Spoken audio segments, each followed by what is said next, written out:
this bathroom break turned into something crazy. Yeah, I think we've been here 45 minutes. Okay, so the story is we were driving through, I was tired, Lewis was tired, we needed a break. Yeah. Dino's like, hey, have you been to Daikoku in the daytime? I've only been here at night, and it's crazy at night. There's a lot of cool cars, but I honestly feel like it's just as crazy in the daytime. Totally. In a different way, it's even better sometimes because you can actually see around, you're not like closed in by darkness. And then I think the variety is probably better during the day. We tried to film this many times already, but cool cars keep interrupting us. Like this R35 is old hat.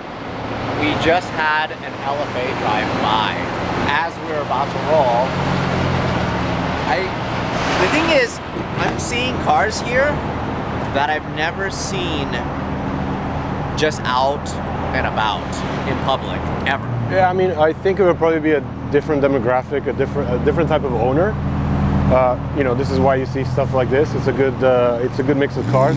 I mean, when we arrived, we parked next to a 400R. Okay, yeah, so that's actually the beginning of our story, right? So we parked and we jumped out.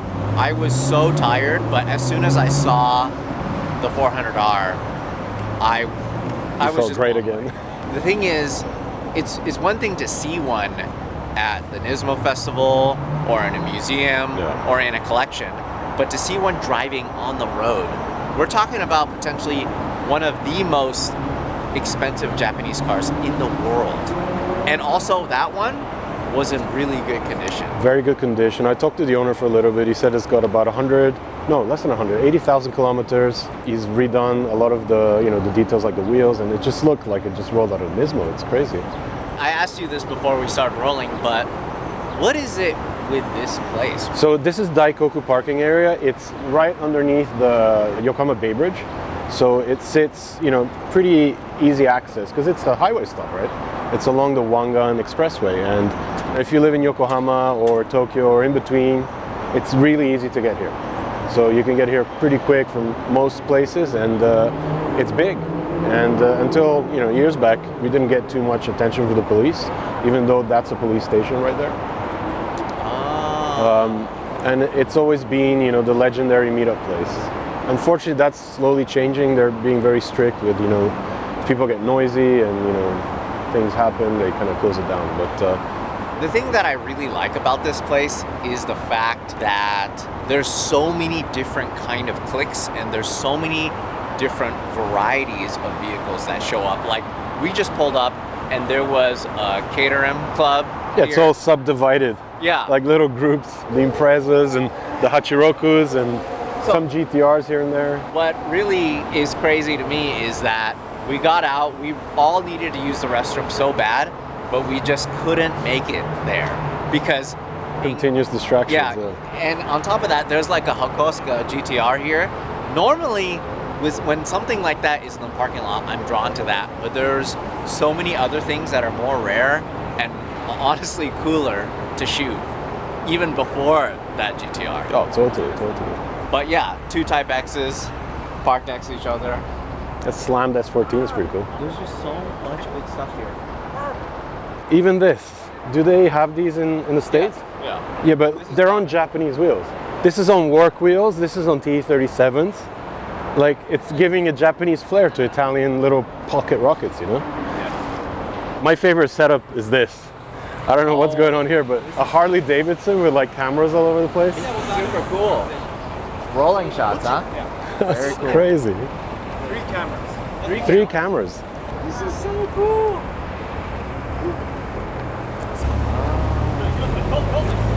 Oh, no way. Oh, that is so cool. Oh my God. Amazing. Oh, I know this guy. This is the Swiss guy, right? This one is a French car. French guy. Yeah, Wow. he was here before. Oh, really? That is so cool. I love it. Oh my God. That's so nice. That is beautiful. Incredible. So it's good. It works on a bicycle or on a motorcycle because you can be more over on the lane. Yeah. And also, And super low. Look how low he is. you can get a very low atmosphere. Yeah. And how do you check framing on the app? I have a two form to connect with Wi-Fi, and this one connecting with HDMI. So cool. So this is why I love coming to Japan. But one of the things I wanted to ask you about is how you got into this industry, because you moved to Japan not by your choice, but your family moved. My family moved here, so I came here. I'm gonna date myself now, okay? Okay. So I came here in '93. So I've been here almost 30 years. Wow. So I was still in high school, and after finishing college, I came back to Japan in the early 2000s, and I started doing this initially as a hobby. I made a little blog, and it kind of took off from there with people contacting me because there weren't many people in Japan doing stuff. You didn't set out to be an automotive journalist. You wanted to do something else. No, I studied economics in university, and I was probably going to get into maybe banking or something like that. And then I did a 90-degree turn, and here I am. You follow your passion. Pretty much, yeah. I mean, I've been into cars forever, so I thought, I like cars, I like shooting cars, I like to talk about cars. All I do is cars. It kind of, fits in. Why not? So I've been following your work, I think maybe 15-ish years. Who knows? But and we've been working together for well over 10 years now. Yeah. It's always such a pleasure to shoot in Japan, but you actually come to the US a lot to shoot. Yeah, I used to before COVID. I would love to get back, and it's such a refreshing thing for me to go outside of Japan and do stuff. Not because Japan gets boring, but you know how it is. You get kind of stagnant, and you want to do different things, and you shoot different locations and different type of cars. And the tuning industry in the US is very different from Japan. And I like how they kind of take inspiration from Japan and do their own thing, and vice versa, right? So it kind of goes hand in hand, and I like seeing both sides. But not only the US, I love to travel in Asia and Australia and Europe to kind of see what people do there. And yeah. Do you take it upon yourself to break these stories? Like, what is it to you to show the world the latest and greatest build? Most of the time it's personal interest. That's what really gets me excited. But if I know it's something that might appeal to different audiences, I try to diversify. I don't want to get stuck into being comfortable. So I try to learn, about pretty much whatever's going on. So, and that's what we did in Speed Hunters, right? We kind of went out of that kind of comfort zone and pushed ourselves to do things that we never thought we would do. And because of that, I expanded what I thought was Japanese culture into something that was 10 times bigger than I ever imagined. And it's still growing because, all these years on, I'm still finding things that just blow my mind. It's insane. I've experienced this with you personally so many times, whether we're shooting in Japan or we're shooting anywhere in the world. But a lot of these times when we go to these people and when we uncover this type of otaku or car culture or this subculture, Yeah. a lot of times they honestly don't even understand why we're there, right? Yeah, they're there's a lot of surprised, that. like, why would you possibly be interested in my car that I built myself? And then you're like, what? Are you crazy? But that's how RWB is a thing. Yeah. That's how Rock Up Money is a thing, and Liberty Walk and all of these movements that's changed car culture as we know it forever had like some idea spark in Japan, and then people like yourself blew it up, showed the entire world what this stuff is about. And it's funny you mentioned RWB because I think I was among the first to kind of publicize what Nakai was doing because not that I was the first to shoot him, but I was the first doing web at that time, and having my stuff end up on the internet, it kind of showed what was happening. And I remember there was a lot of negativity at first. I was like, why are these guys getting so upset when they see spoilers being added on top of spoilers on Porsches and the wide body thing? But we all know how that went, right? So I've always loved it so much, and part of the reason why I like it is because Nakai-san, he's taking these ordinary Porsches that normally would blend in with the world, and he's making them extraordinary. He's putting his own touch on them. He brings a level of craftsmanship with his hands, with his ideas, to these cars that make them amazing, make them beautiful. Yeah, he's done things with Porsches and nobody ever thought, like it's the rough world, right? It is a rough world. He does and he has rough hands. such rough things to Porsches, like hacking them to pieces and then bolting on over fenders that people are, either you get upset or you appreciate it. There's two very distinct schools of thought, and I think that's what makes RWB so special. Jeez. Do I have enough cameras to capture this? You look like one of those otakus there. Oh my god.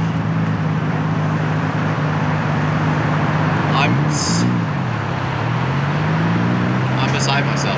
Like I was saying to Lewis, like you see them at events and meetings and stuff.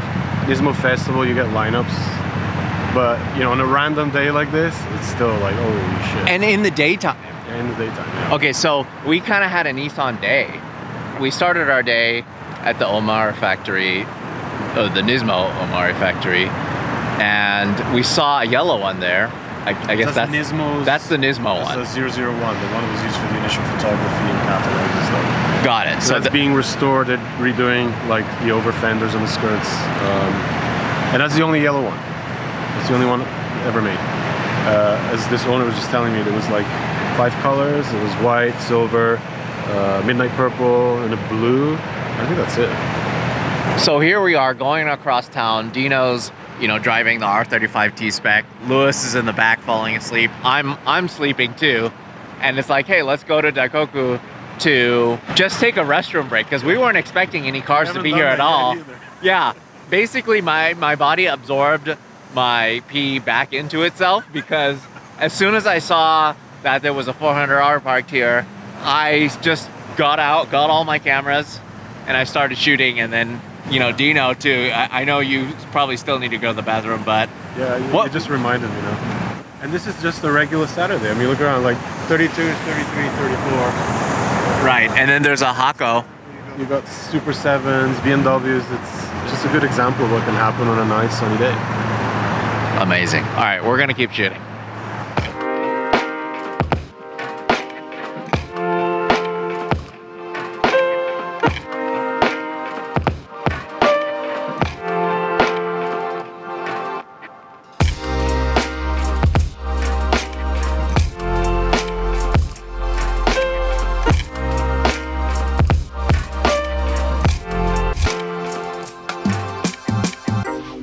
This is the problem with coming to Japan and hanging out with Dino, because he takes me to these places that make me want to spend money because there's just so many cool cars here. Yeah, this is the one. I've never seen one in person. These are cool, but this is old hat. This is like we know what this is. Yeah, it's good. We know it's good. But this is so cool. So what is this place? So this is FC Autosource. It's an exporter. Based here in Japan. They specialize in sourcing and finding cars for people that are looking for something special, like 34 GTRs or anything sports car related, and basically helping people export them to their countries, or maybe when they're here, having the chance to fix them up, tune them up, restore them, and also store them. Because if you want to keep your car in Japan and when you come and visit, you drive them, they can keep your car here and. You can basically tour the country or maybe do some track days. I feel like there's a lot more of these sort of businesses popping up as a lot of these Halo cars are getting closer and closer to that 25-year age. Because while a lot of these can be exported to other countries now, including Australia and Canada, of course the big market, the big appetite for these cars is in the US. Once cars like the S15, R34, Celicas, so many other cars, once they become legal, then it's going to be a free-for-all. Places like this are allowing people to kind of get that dream to come true. It's not easy if you live in another country to trust somebody in Japan to source a car for the budget that you're after, and look after the car, and then get it to a point that you're happy with it before you export it. So, but like right now, for example, I'm looking at this S15. This is the Autech one, and it looks like it's never been driven. It's like so clean underneath super it. Clean. And it's a rare one, yeah. It's the Autech, so it's an NA, but it's the rarer of the NAs. So yeah, definitely something special. I would drive this every day. Look at this thing. Oh my god. What is this? This is a Mitsubishi This is the Legnum. Legnum. I've never even heard of a Legnum. It's another, one of those wonderful cars from the 90s. Gigantic station wagon with plenty of power. Air loop. Air loop. I think it has something to do with the exhaust system. I'm not sure what that was. Interesting. Got a bunch of FD Arc 7s. Got a Z32 in the corner. I know you like those. I love these because I actually had a chance to shoot Ryan Turks recently. I drove it and I got a bunch of shots of it. But like this one is prime. This one is in amazing condition. Let's pop the hood and show these guys how clean this thing is. This is basically The homologation, right? yeah, this is the homologation special, but this is just a couple things away from it being a completely stock vehicle that's very, very clean. Like, look how clean this is. You should point out these really quirky details. Yeah, so there's like a cooler for the alternator. There's a cooler for the timing belt. This is the first Charge cooler? first Toyota It's a 3S engine. GTE with a charge cooler on top of the engine. But yeah, it should be, I guess, open venting, but yeah, street car. This is just so cool. I love it so much. I mean, stock airbox, Yeah, all stock. incredible. Yeah, just with a little bit of work, you can almost make this like a brand new car. Just So- needs kind of rally style wheels, and then you got a really cool car. Yeah. Take it over some sweet jumps. Oh my god, look at the interior. It's so clean. Look at the seat pattern. I love the seat pattern so much. So good. Interior, dash, relatively clean. Awesome. What a cool place. Very Chaser. cool. Chaser. Drift car. Amazing. Oh my god.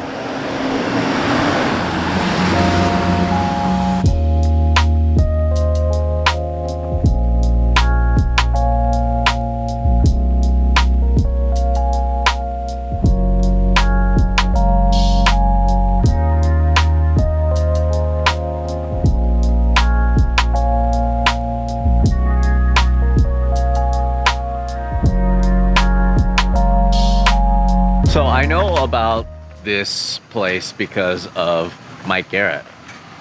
Yeah, I mean, it was Mike that basically started covering these events for Speed Hunters, and it was through these events that I realized that, this exists in Japan. I always saw American cars here and there, but to actually dive deeper into the scene, you realize just how big it is, and it's possibly one of the biggest, automotive scenes here, and it just spans throughout Japan. Yeah, so we were lucky we had a chance to kind of chat with him quickly before he went home. But I love that he drives the El Camino. Yeah, El Camino around here. And he's got another one, which is exactly Yeah. the same. This is so cool. What a cool collection. Great display. A lot of Americana, like a lot of old signs, SoCal Speed Shop.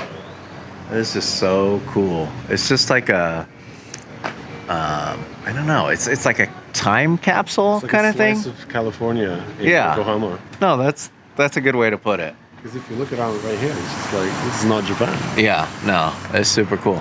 Should we check out inside? Yeah, let's have a look at the shop. All right. Whoa, this place is crazy. This is like overwhelming. Yeah, it's like you step into a time warp. Insane. There's just so much stuff here. The merchandising heaven right here. Yeah, I see that. And upstairs, it gets a bit cooler because it's more car parts. They even have a diner, like right next door here, like an American-style diner. Oh, wow. Like burgers, milkshakes. Yeah, actually, you should check out the shop from the front because we just came in through the back, Yeah.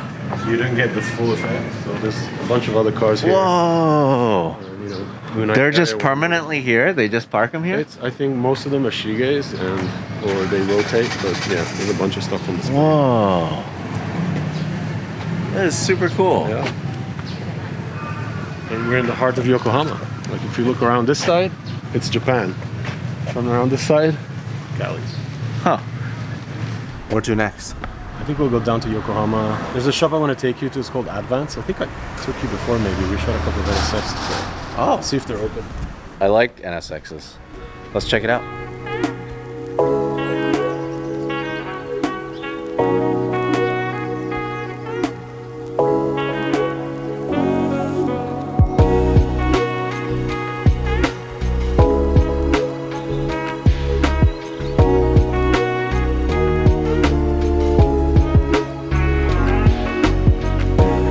What's going on? It's a really serious track car.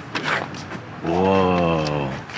Like all carbon body panels. So it's built for a customer, but they use it for like, you know, development, promotion and stuff. It's very subtle from the outside. Yeah, you don't. If you know. don't really look close. When you get close and you're like, oh, it's all carbon.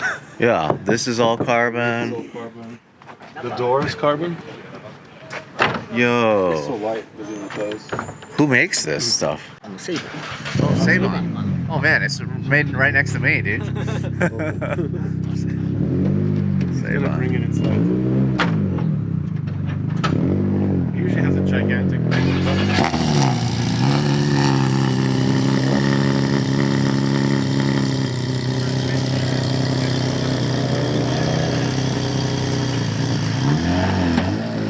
That's an aggressive dip.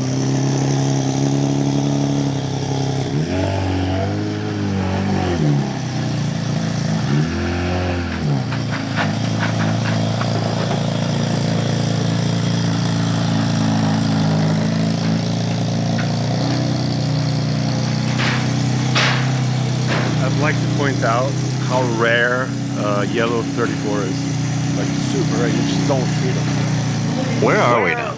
This is Advance. So we're in the Shin Yokohama area, and it's a place where there's like a gazillion little tuning shops. Kind of these, you know, amateur racing guys come here and get these guys to prep cars for track days and, you know, just fast road use. And these guys, they kind of became known for like NSX tuning. But then they started doing everything else. So you come here, you get, you know, everything. R34s, S chassis, Supers, everything. And this is one car they just built for, actually they've been building this for a couple of years for a customer. It's like a full-time attack style Z34 build. It's so subtle. It is, yeah. Because it's, you know, carbon fiber with black body. You don't really notice it until you get up close. And then, yeah. What is it about this area that's promoting the shops being so close to each other? I asked this question many times because, you know, the sheer concentration of shops here always kind of makes me wonder, but it's literally down to the fact that you're in Yokohama basically, and rent is cheap.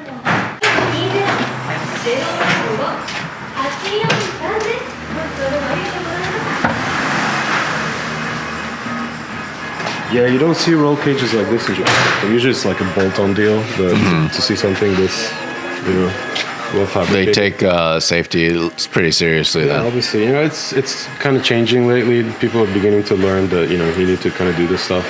I remember, you know, back in the day, a lot of complaints on posts that we did on Speed Hunters, like, oh, these Japanese cars don't have proper roll cages and stuff. But yeah, they're beginning to get it now.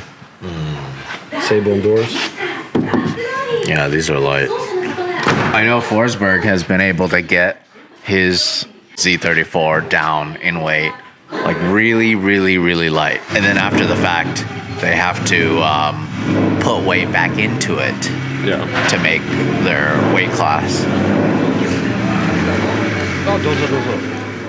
It's funny because we came here and we're stoked on these cars that they're building. They're looking at our car. And they're stoked on our press car. Like, they haven't stopped talking about it, and they've been just poking around on it. Oh, actually, I haven't even seen the engine bay on it.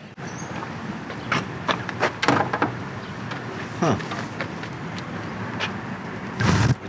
That's my first time seeing it.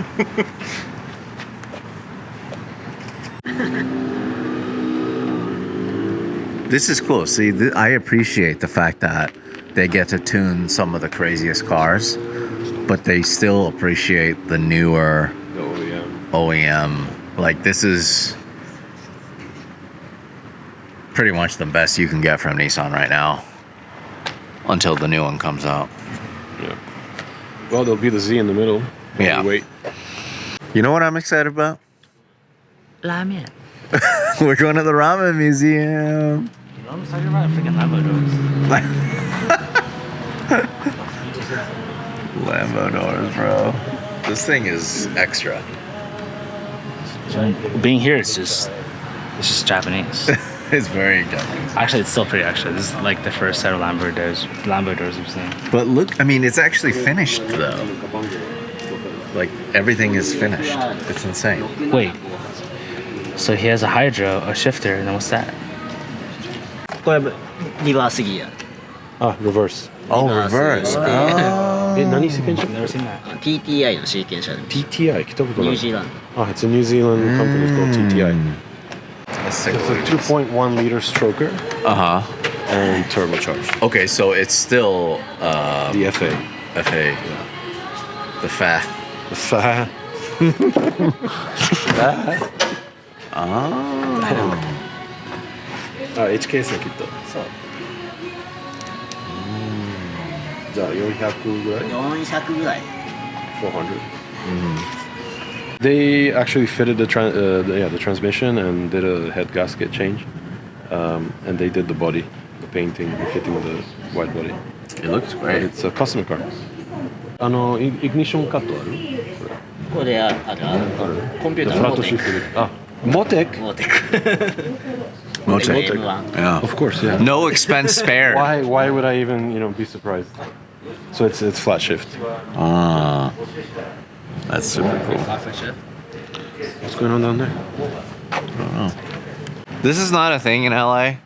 No. We're not used to this. Yeah, the thing is, you don't really need cars in Japan, right? Because you can just walk or take the train everywhere. So then cars become something of, it becomes a luxury item. Oh, totally. It becomes Especially in the city, yeah. becomes a hobby, and When you make it count, right? Like if you get a car, you get it for a specific reason. Most people enjoy the driving side of things, or you get it for family, or you do this stuff. yeah. Huh. Stagia. And the best part is we're going in raw. I mean, I don't know what else to say. They don't know we're coming. No, they don't. They have no idea who we are. And we got a dope Stagia here just parked on the street. Oh, I love these so much. So cool. Incredible. Your Supras. Complaining you never seen a Supra. Yeah, so I was complaining earlier because I love me some Mark IVs, some A80s. What? This whole time I was saying that I haven't seen another AH3 Skyline, and now I found one, and this is way better than mine because this is a V-Spec too. Oh, watch out, Stagia coming through. It says Autech version. Is that a thing? Jeez. Wow. Still looks pretty impressive. Like 260 RS badge here, Uh-huh. but it is a legit 260, so it's got an RB26. If it isn't a 260 RS, it's got the RB25. So this has the running gear of the R33 GTR. So it's got a Tesla RB26. This is basically a R33, but it's a wagon. station wagon GTR, basically. And they were the last cars to kind of appreciate it. Now they're getting pretty pricey too. Can we take a look at the engine bay?